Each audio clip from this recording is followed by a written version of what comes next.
c'è fallo, dice il direttore di gara, si può proseguire, arriva il sinistro che buca il portiere avversario, è sempre Minotti, è sempre lui a risollevare il De Angelis.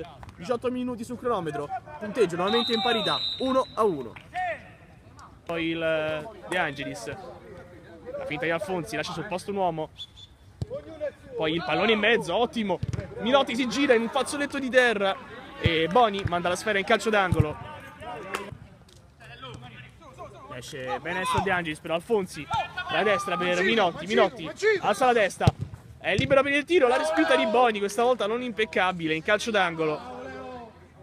Si appresta a battere l'angolo per Minotti di testa, ancora Minotti, ancora lui, una doppietta incredibile, acciuffa in extremis il pareggio al De Angelis, 3-3, il gol di Minotti di testa.